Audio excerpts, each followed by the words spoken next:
Bonjour à tous. Je suis actuellement bénévole à la mission Sainte-Thérèse de l'Enfant Jésus en Afrique, au Gabon, depuis maintenant 6 mois. J'aimerais partager avec vous mon expérience afin de vous faire voyager au cœur de cette mission. Sur ce, bon visionnage.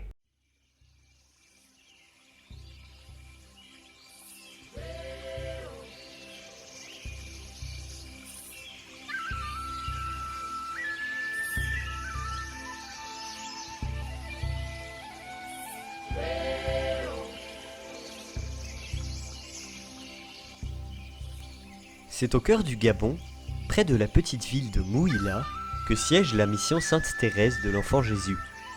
Cette dernière, en plein essor, est à présent florissante et remplie de promesses. Mais il n'en a pas toujours été ainsi. Quelles sont donc les raisons expliquant cet avènement si récent? Pour cela, remontons dans le passé, lors de la création de la mission. C'est en 1990 que Monseigneur Obamba, évêque de Mouila, érige la communauté et nomme Monseigneur Vac, fondateur de l'Institut du Christ-Roi, comme vicaire général du diocèse. Un an plus tard, la mission est officiellement reconnue, mais malheureusement, elle est en piteux état et ne comporte jusqu'alors qu'un seul bâtiment, le pavillon principal. Les travaux sont alors mis en route et en 1998, Monseigneur Vac inaugure enfin les édifices terminés. Mais peu de temps après, il est appelé à quitter la maison mère pour venir s'implanter près de Rome, à Florence. Il quitte donc le Gabon en y laissant des prêtres missionnaires pour entretenir les lieux qui deviennent alors une simple mission. Avec le temps, les chanoines se font rares et la mission tombe presque à l'abandon. Jusqu'au jour où, Monseigneur Vac, pour les 25 ans de l'apostolat, décide d'y reprendre le contrôle en envoyant le chanoine Frageli, prêtre brésilien membre de l'Institut. Arrivé en 2012, il y trouva un lieu envahi par la faune et la flore, dévasté par le temps. Bien, en effet, je suis arrivé ici en novembre 2012. Monseigneur m'a envoyé par réouvrir une mission qui était inactive depuis quelques années, à faute de manque de prêtres, n'est-ce pas? Plusieurs prêtres qui étaient ici avant ont tombé malades, gravement malades. Donc il y a eu une période où la mission était inactive. Et donc Monseigneur m'a envoyé pour réouvrir la mission parce qu'on allait célébrer les 25 ans dès la fondation de l'Institut qui a été fondé ici dans cette mission. La première chose qui m'a frappé en revenant ici, c'était d'abord ce qui était le plus évident, que c'était les conditions matérielles, n'est-ce pas, de la mission en Afrique, avec la chaleur, avec l'humidité. Pendant 5 ans, s'il n'y a pas d'entretien, tout écroule. Donc, on a dû restaurer beaucoup. Donc, je me suis mis à écrire à des amis, à la famille, à tout le monde que je pouvais pour demander de l'aide, pour restaurer la mission. Et petit à petit, l'aide a commencé à venir, on a restauré la mission et tout de suite on s'est tourné vers le fidèle pour commencer le travail proprement missionnaire. Il faut le dire qu'une mission c'est bien différent d'une paroisse. Hein. Une paroisse est beaucoup tournée vers la vie liturgique, la vie des prières, la catéchèse, la vie sacramentelle. Dans une mission, il y a tout ça, mais il y a plus. Il y a une formation de l'homme, vous voyez. C'est une grande famille. Une mission, si on lit l'histoire des anciens missionnaires, c'est autour des missions que les villages commençaient. Hein. Donc la mission, c'est un petit village où les gens vivent la vie chrétienne, la vie familiale. Et donc, on a créé les ateliers pour la formation des jeunes, donc un atelier de couture qui marche très bien jusqu'aujourd'hui. On a une vingtaine, une trentaine de jeunes filles qui viennent. Elles apprennent leur métier, l'enseignement est gratuit, n'est-ce pas? Après, on vend ce qu'elles font, elles gagnent un petit peu d'argent et le reste va pour payer le professeur, pour payer les tissus, etc. Le même pour la menuiserie. On a créé une menuiserie pour enseigner aux jeunes la menuiserie, l'art de travailler le bois. Nous avons au Gabon des bois merveilleux, des bois nobles, comme on dit. Et donc, cette menuiserie fonctionne encore très très bien. Nous avons plusieurs menuisiers qui font tous les travaux de la mission aujourd'hui. et donne aussi des cours aux jeunes. Après, on a créé une boulangerie qui aujourd'hui donne du pain à toute la mission, à tous les quartiers même, mais donne des cours de pâtisserie aux jeunes. Comme ça, ils apprennent, ils et les filles plutôt, apprennent un métier. La mission s'est développée petit à petit. Petit à petit, on a restauré et on a commencé à construire aussi. Depuis 2012, on a construit 11 bâtiments, en commençant par, bon, c'est pas proprement un bâtiment, mais c'était euh, l'œuvre la plus difficile parce qu'à l'époque, on n'avait pas des outils, n'est-ce pas? C'était le clocher. Tout simple qu'il est, c'était très difficile. C'est de bois dur. Il y a 500 kilos de bois dans ces clochers. Et après, on a construit un château d'eau parce qu'on n'avait pas d'eau. Après, on a construit un petit château pour le groupe électrogène qui nous a été donné 2 ans après. Et parce qu'on a beaucoup de coupures. Parfois, il y a 2 fois, 3 fois, jusqu'à 5, 6 fois de coupures par jour. Et avec les activités de la mission, ça devenait plus lourd, les coupures. Et tout de suite, on a commencé les catéchismes dès le début. Dès le début, on a les catéchismes constamment. L'année dernière, on a eu 230 enfants au catéchisme.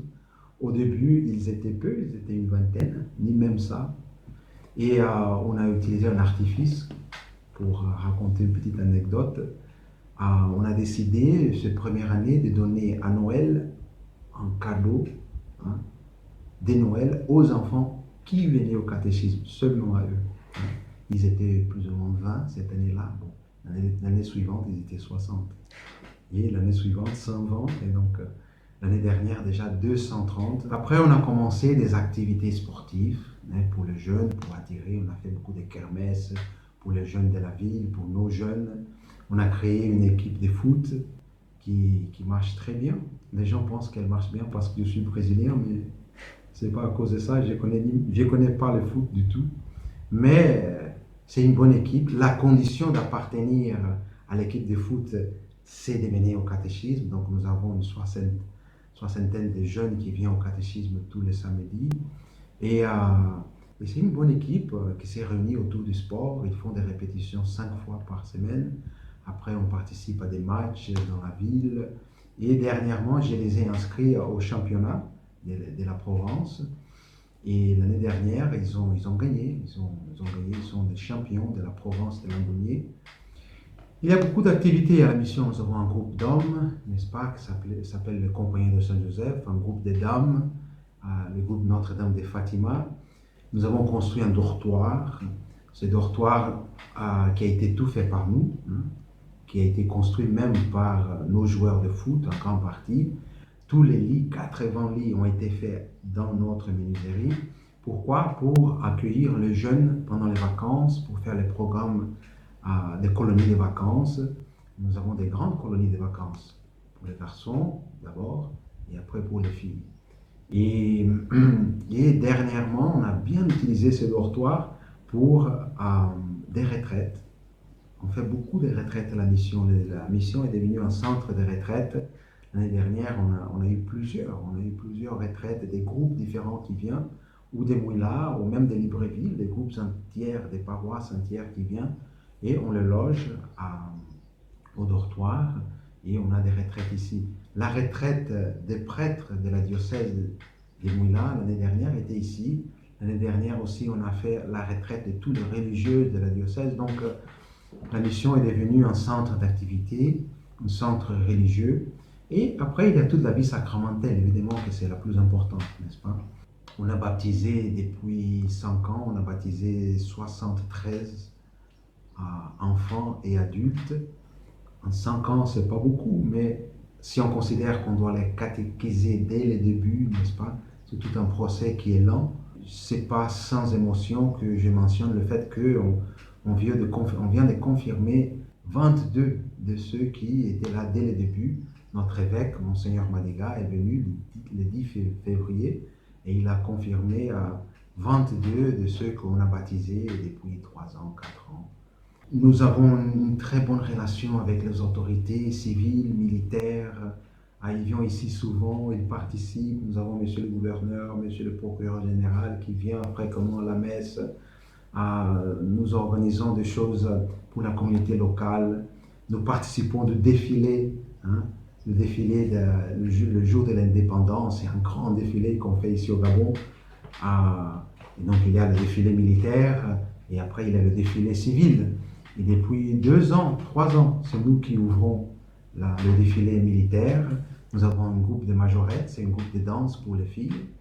Elles ouvrent le défilé et après, on ne défile pas en tant qu'entité religieuse parce que c'est une fête civique, mais on défile en tant qu'entité sociale. Donc, le groupe de majorettes d'abord, après les groupes de l'équipe de football, qui d'ailleurs s'appelle les Panthères du Christ Roi. Pourquoi? Parce que notre institut s'appelle l'Institut du Christ Roi et l'équipe de football du Gabon s'appelle les Panthères du Gabon. Donc eux-mêmes se sont nommés, nous sommes les Panthères du Christ Roi.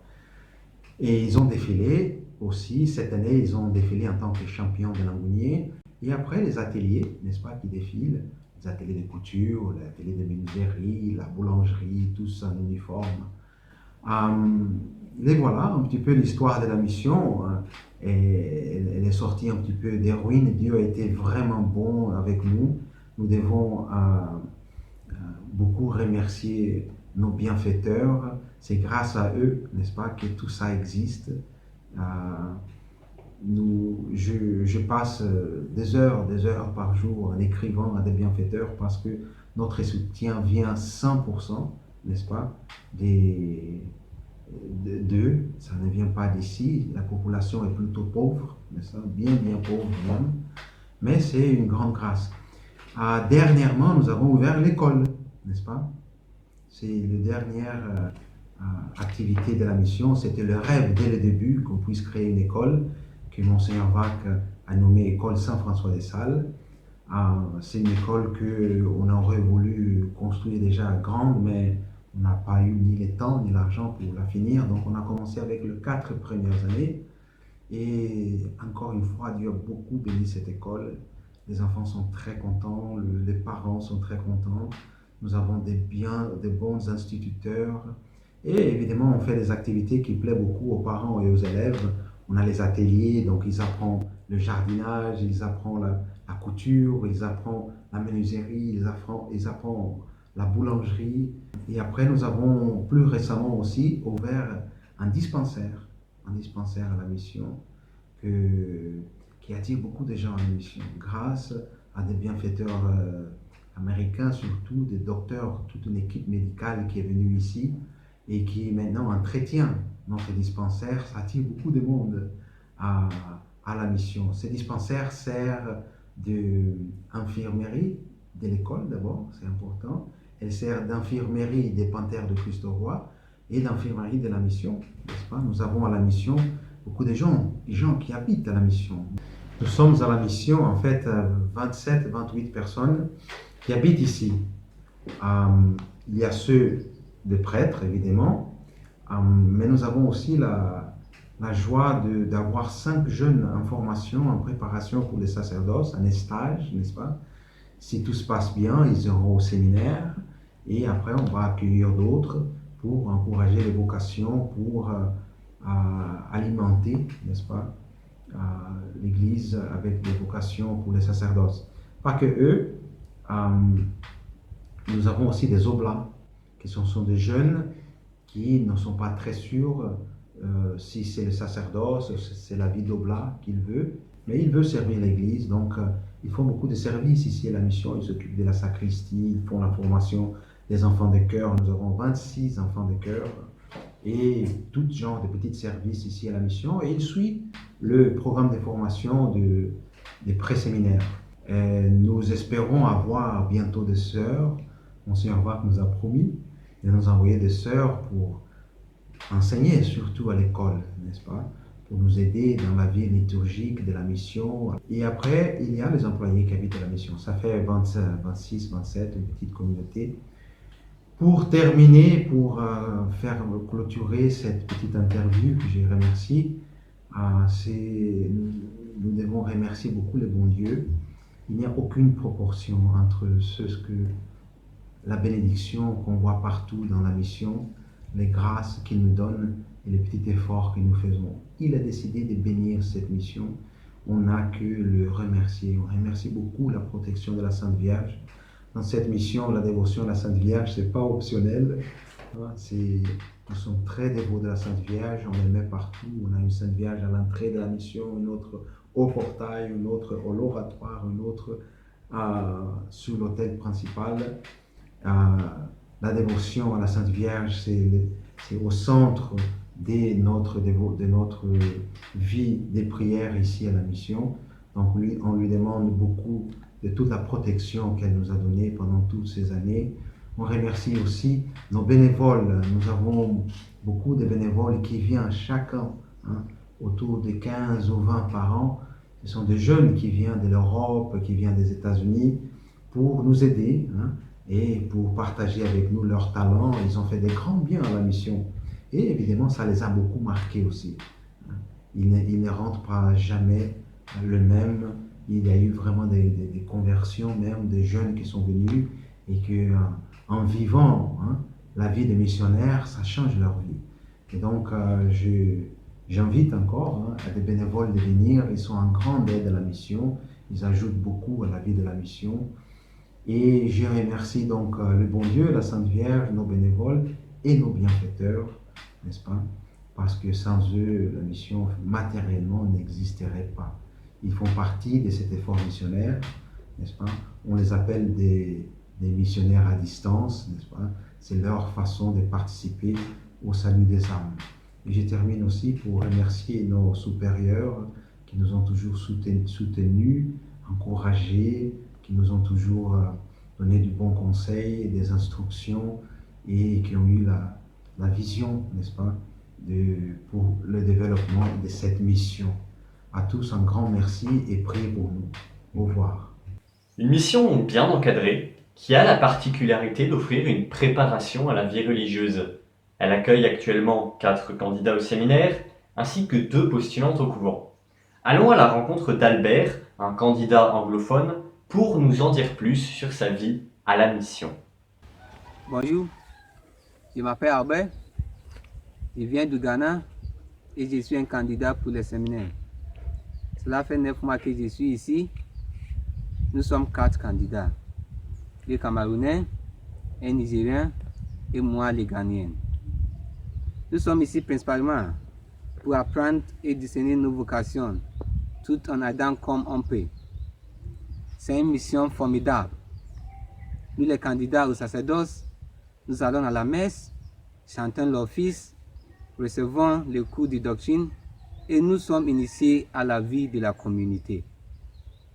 Bref, nous espérons par la grâce de Dieu aller au séminaire l'année prochaine et nous sommes confiants. Une vie bien réglée, cadencée par des offices, des cours théologiques et une saine ambiance de communauté. En plus de cela, la mission accueille des oblats jusqu'alors âgés de 14 à 21 ans, dont leur principal objectif est d'aider l'Église gratuitement. Actuellement 5, ils assistent à la mission tant par des tâches spirituelles que physiques. Bonjour, je m'appelle Alex, je suis le responsable des Oblats à la mission Sainte-Thérèse et nous nous occupons de la liturgie de la mission, mais aussi des petites choses comme la sacristie et la chapelle pour préparer les messes le dimanche et celle du chaman notamment. Pouvez-vous me donner la définition d'un oblat? Eh bien, un oblat, c'est une personne qui sert l'Église gratuitement, sans attendre d'autres récompenses que la grâce. Mais aussi pas qu'à l'Église, mais toujours et partout là où le besoin se fait sentir. Enfin, 2 groupes de prière s'activent tous les jours pour renforcer la vie de communauté religieuse. Les Compagnons de Saint-Joseph pour les hommes et le groupe Notre-Dame de Fatima pour les femmes. La question que l'on pourrait se poser est la suivante. Qu'est-ce que les Compagnons de Saint-Joseph? Les Compagnons de Saint-Joseph participent à la vie de la mission. Participent à la vie de la mission en organisant par exemple des séances de nettoyage, des séances de causerie, des séances de visite des malades. Cette année, on aura peut-être 2 visites des prisonniers. Et nous avons aussi de temps en temps des retraites qu'on fait ici. et aux retraites au cours desquelles nous bénéficions des exposés de la part de M. le chanoine, des exposés visant à nous aider dans la foi et la charité. Pouvez-vous nous dire qu'est-ce que le groupe Notre-Dame de Fatima? Le groupe Notre-Dame de Fatima est un groupe marial. Donc, nous œuvrons dans la méditation du chapelet.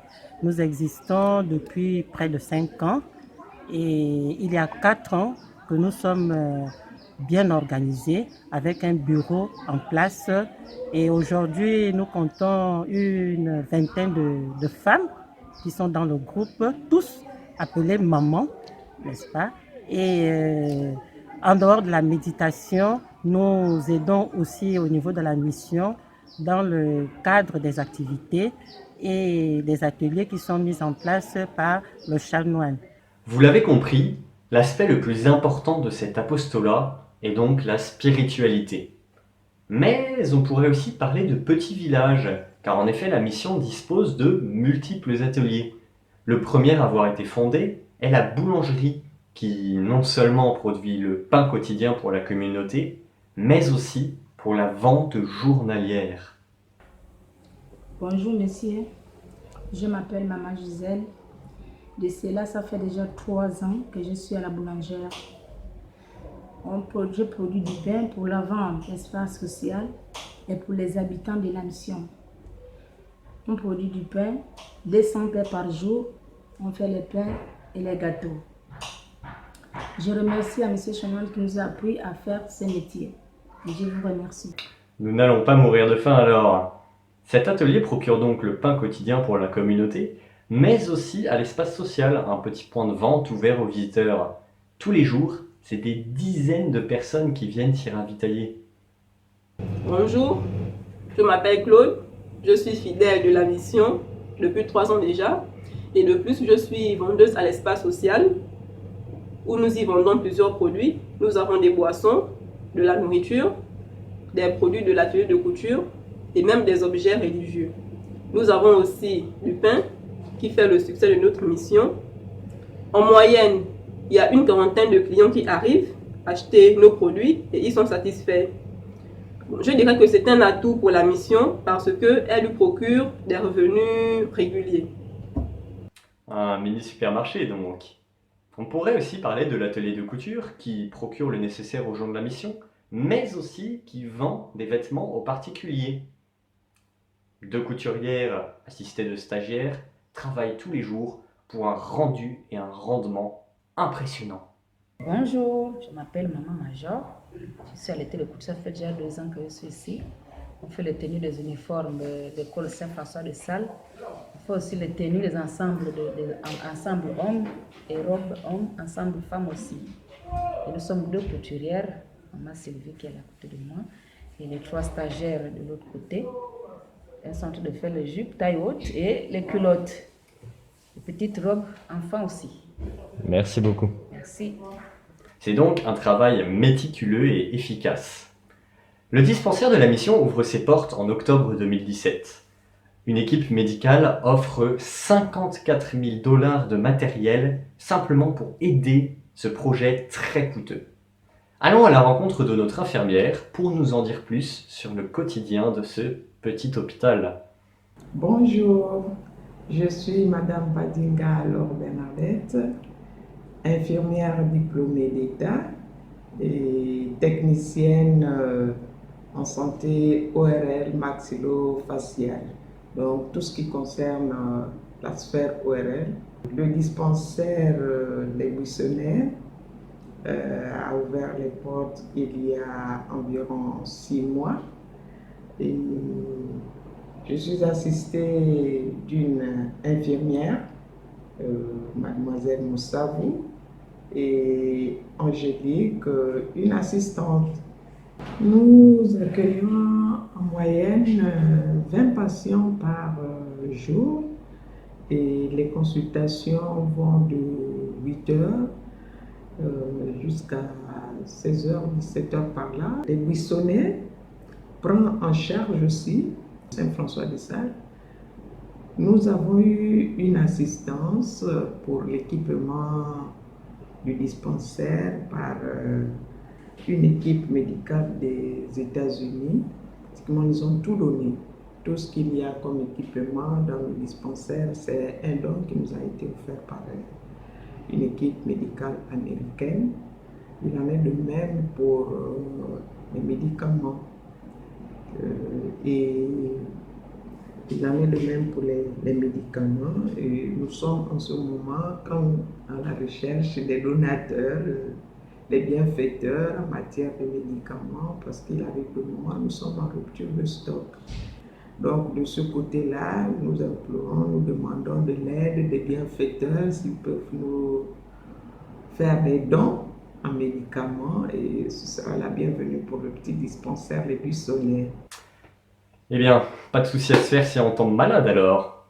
Comme dit précédemment, la mission doit nourrir quotidiennement une vingtaine de personnes. Un potager a donc été créé pour éviter certaines dépenses en fruits et légumes trop chers en magasin. Un jardinier s'active tous les jours pour le meilleur rendement possible. Bonjour, je m'appelle Serge Nyanda. Je suis le jardin assigné pour la mission et je vais vous présenter un peu les différents types de légumes et des produits que nous produisons ici. Et si nous pouvions commencer par ici, nous avions ici des tomates. Ça, c'est des tomates mongales, une sorte de tomate qui est appropriée à supporter la pluie. Et naturellement, si c'est sous serre, comme ce hangar que nous avions fait, la serre, et ça permet en fait que la tomate puisse sortir un peu plus meilleure, sans maladie. Nous avions ici des poivrons qui sont à peine repiqués rien que hier. Ils ont fait pratiquement 45 jours de pépinière. Maintenant, au repiquage, nous devons attendre plus de 2 mois afin que nous puissions avoir les produits à pouvoir les consommer. Ici, nous avions des concombres. Ils ont été repiqués il y a 1 semaine et dans 3 mois, nous devons les remanger. Nous avions ici ces 2 billons-là, c'est des tomates cerises. Des toutes petites tomates qui sont cerises. Et ici, nous avions ici la pépinière. Nous avions ici des aubergines de Boaké. Nous avions ici de la tomate. Nous avions des oignons. Nous avions des piments. Et nous avions de la tomate encore ensuite en pépinière. Et par ici, vous allez voir, nous avions là des oseilles. Rien que 3 jours de repiquage, ils ont commencé par donner. Ici, nous avions des légumes verts. Et ce billon n'est pas encore planté. Nous avions ici des piments qui sont accompagnés de l'aubergine, des feuilles de taro. Et nous faisions aussi d'un autre côté de l'horticulture, des plantes florales qui pourront servir à l'hôtel de la mission, dans la décoration de l'église. Nous avions ici des becs de perroquet. Nous avions ici des oiseaux de paradis qui sont par ici. Ces choux frisés, voilà, nous allons avancer. Je vais vous les montrer par ici. Ces choux frisés que vous aviez vus en billet sont ces mêmes pépinières que nous allons enlever et replanter. Nous allons voir ici les aubergines violettes qui sont prêtes au repiquage. Et nous avions ces aubergines-ci de Boaké, vous voyez comment ça produit. Et ce compartiment-là va prendre les aubergines jusqu'au tout au fond. Maintenant, nous avions ici des pastèques qui sont faits, des pastèques. Nous avions ici des papayers, des nouveaux papayers, des piments, des piments, des piments, des piments, des poivrons, et ensuite on va recompléter tous ces billons pour des poivrons. Nous avions ici en horticulture, dans la même série des plantes de décoration, nous avions des alpiniens qui sont des gingembre rouges, nous avions des crêtes de coque que nous avions plantées, et tout autour vous allez remarquer que le jardin n'est pas nettoyé, nous ne faisions que le nettoyer. Il y a des roses de porcelaine qui sont plantées, il y a les becs blancs, il y a des pendulas, il y a des amadis. Et dans le fond, nous avions aussi des courgettes qui sont plantées. En fait, nous plantons presque tout. Et nous voulions aller à la production maximale pour pouvoir aider la mission à pouvoir avancer dans les légumes et pourquoi pas ouvrir un compartiment de vente à des prix, à des moindres coûts qui pourront aider la population. Merci beaucoup. Merci. Eh bien, quel travail! En face de ce potager, une menuiserie bat son plein. Bureaux, armoires, lits, tout est fabriqué là-bas. Allons voir ça de plus près. Bonjour, je m'appelle Fidèle, je suis menuisier à la mission depuis maintenant 2 ans.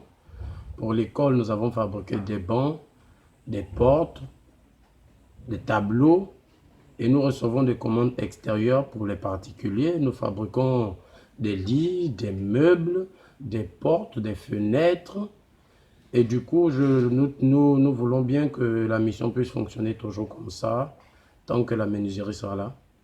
Merci beaucoup. Merci. Cette menuiserie a donc conçu les bancs, les bureaux, les tableaux et tout le matériel de l'école. C'est impressionnant, non? Mais de quelle école parle-t-on? L'école Saint-François de Sales est un projet ayant vu le jour début 2017. De fait, le chanoine Fragielli voulait donner aux enfants environnants une éducation et une formation de marque. Les travaux ont donc débuté en avril 2017, dirigés par le chanoine et secondés par l'intendant de la mission. Bonjour, je m'appelle Fabrice Choudbull, je suis intendant de la mission. Je m'occupe de tout ce qui est travaux à la mission et un peu de la gestion de la mission quand le chanoine n'est pas là. Et mon rôle, c'est de faire avancer tout ce qui est travaux dans la mission. Voilà, je m'occupe aussi de la menuiserie et de tout le personnel de la mission, employés et tout. Merci. Merci beaucoup. Cette école ouvre donc ses portes en octobre 2017, lors de la rentrée scolaire. Allons à la rencontre du directeur de l'école pour nous en dire plus sur l'avancement de ce projet. Bonjour, je m'appelle Jean-Jacques Safak Outou, je suis de nationalité camerounaise. Je suis présent ici en terre gabonaise dans le cadre d'un cheminement de discernement vocationnel. Par la grâce de Dieu, je suis également le directeur de l'école Saint-François de Sales. Nous avons 81 élèves et 5 enseignants. Au premier trimestre, les résultats ont été plutôt satisfaisants. Nous avons eu un taux de réussite de 89,61%. Dans l'optique de booster davantage le niveau de nos élèves, nous organisons aussi des stages où nous donnons la possibilité aux jeunes de la province de faire leurs preuves, et de se former à la fonction d'enseignant. Et les choses se passent plutôt bien. En ce qui concerne la formation, la qualité de la formation que nous donnons aux élèves dans notre école, elle est plutôt exigeante et vraiment très relevée. Mis à part le volet purement scientifique, nous avons un volet spirituel auquel nous accordons une grande importance. Comme le dit souvent le chanoine fondateur de l'école, dans notre école, nous enseignons d'abord la vertu et la science après. Et la formation que nous donnons aux élèves de notre école n'est pas purement théorique. Nous avons un volet très pratique de la formation où nous donnons la possibilité à nos élèves de se former en théâtre, dans les domaines de l'art, du théâtre, du chant, le jardinage, la menuiserie, la boulangerie et aussi la couture. Nos attentes pour les années à venir, nous espérons par la grâce de Dieu dès la rentrée scolaire prochaine, ouvrir les classes de 5e année et avoir un internat et si possible immédiatement après pouvoir étendre l'école au cycle secondaire. Maintenant, allons à la rencontre d'un professeur pour nous expliquer pourquoi cette école rencontre un si grand succès. Bonjour. Bonjour. Vous êtes professeur à l'école Saint-François de Sales qui a ouvert ses portes en octobre 2017 et qui comptait 80 effectifs. L'année prochaine, 240 élèves sont attendus. Comment expliquez-vous cela ? En effet, les élèves sont très heureux. Les élèves inscrits cette année sont très heureux de l'école. Ils en parlent autour d'eux, un peu partout au quartier. Et on parle de l'école déjà dans le Gabon. Tout simplement parce que nous faisons l'enseignement comme ça se passe un peu partout. Et nous faisons l'enseignement général. Et à cela, nous avons ajouté les arts, les ateliers d'art, boulangerie, pâtisserie. Et le plus gros encore, vraiment le primordial, est d'abord notre spiritualité. Parce que nous faisons de la science et de la vertu. Nous avons la spiritualité salésienne parce que nous sommes une école catholique Et nous enseignons les enfants à faire beaucoup de charité et vivre selon les préceptes de Dieu. Merci beaucoup. Nous sommes maintenant avec Wendy, une élève de 3e année, qui va simplement nous dire son ressenti au niveau de cette année scolaire. Bonjour, je m'appelle Wendy, j'apprends à l'école Saint-François de Sales, je suis en 3e année. Ma maîtresse s'appelle Madame Mébalé Gisèle. On a plusieurs matières, on a la fanfare, le théâtre, l'anglais et le catéchisme. C'est une école disciplinée et une école privée. Merci beaucoup. Bref, vous l'avez compris, on pourrait qualifier cet apostolat de havre de paix. Mais tout cela n'aurait jamais été possible sans le soutien des généreux donateurs. En effet, la mission ne reçoit d'aide ni de l'Église ni de l'État. Et le Shannon Fragili compte donc sur la générosité des gens pour l'aider à financer tous ces projets très coûteux. Les bâtiments, les professeurs, les ateliers, les employés sont des dépenses très onéreuses. Les dettes s'accumulent malheureusement et c'est pour ça qu'il est important de donner la possibilité à cet apostolat de grandir en devenant à votre tour donateur de la mission Sainte Thérèse de l'Enfant Jésus. Il faut savoir aussi que tous vos dons seront déductibles de vos impôts. Je vous mets donc le lien nécessaire ici et dans la description. Il faut bien indiquer aussi que c'est destiné à la mission Sainte Thérèse de l'Enfant Jésus. Une dernière chose, il est important de donner de la visibilité à ce documentaire en le partageant à vos proches, à votre entourage. Je vous remercie de votre écoute et vous laisse sur ces belles paroles. Merci d'avoir appuyé de la terre.